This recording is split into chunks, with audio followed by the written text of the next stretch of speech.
আজকে সবাই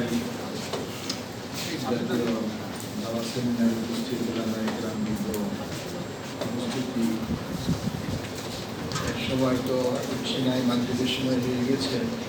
আমি শুধু আমার শিরোনাম থেকে ছোট ছোট কয়েকটা করে সভাপতি যেহেতু এত লম্বা কথা বলার সুযোগ থাকে না, তো সৈয়দ আবুল হাসান আলী নদভী রহমতুল্লাহি আলাইহি সম্পর্কে যখন তার দার্শনিক অল্প বেশি না সেই সময় বলেছেন প্রথম সাক্ষাৎ মাজমাউল কামালাত, মানে প্রতিভা যোগ্যতা এবং গুণের আধার নদভী রহমতুল্লাহি আলাইহি সেই ছোটকালে বলেছেন। এজন্য আমি শুধু আমার কথা নাই, ডক্টর আনোয়ার সাহেব তো প্রচুর পড়াশোনা করার মানুষ, তো আমাদের দাওয়া বিষয়ক যদি বলা যায় যে বিশ্বকোষ, দাওয়া বিষয়ক যদি বলা হয় যে বাংলাদেশে একটা বিশ্বকোষ আছে, সেটা হলো ডক্টর আব্দুর রহমান আনোয়ার সাহেব। ওনার এই লাইনে এত পড়াশোনা, ওনার কাজও অনেক বড়, আরবিতে বিশাল কাজ, বড় বড় 4 ভলিউম ওনার কিতাব, আর এমনি তো বাংলায় আছে। দুনিয়া বলবেন আর অনেকেই বর্তমান সময়ে ইসলামের যে কাজের যে ময়দানগুলি বরং অনেক ছোট ছোট এমন জিনিস যেগুলি সমাধান না পেলে সৈয়দ আবুল হাসান আলী নদভীর কিতাব পড়লে একজন ভিতরে কিছু ভুলে গিয়েছিল এই সম্পর্কে। তো দাওয়াতের বহুমুখী যে ময়দান, আমার মনে হয় এই সময়ে যত ময়দান আছে হয়তো সব ময়দান উনি খুব ভালো মতো কাজ করেছেন এবং দিক নির্দেশনা দিয়েছেন।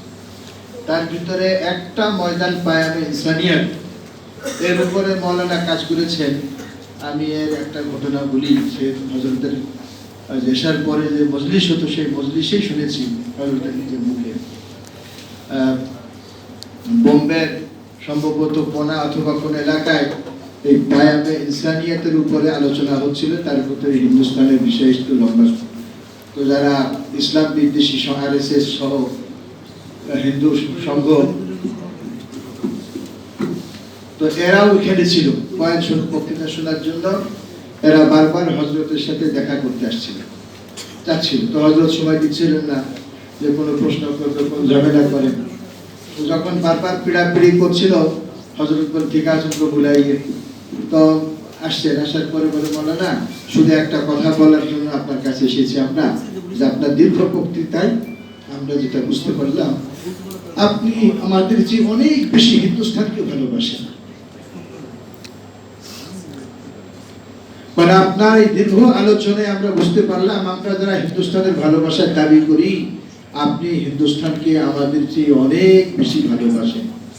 আমি বাংলাদেশের উলামায়ে কেরামকে বলতে চাই, এদেশের বামপন্থী, রামপন্থী, খ্রিস্টান, ইহুদি, যারা বৌদ্ধ যারা আছে, আমাদের ব্যাপারে একটু বলুন না যে আমরা যারাই বাংলাদেশের ভালোবাসার যত দাবি করি, হে কওমি মাসার উলামায়ে কেরাম বা হে উলামায়ে কেরাম, আসলে আপনারা বাংলাদেশকে আমাদের চেয়ে অনেক বেশি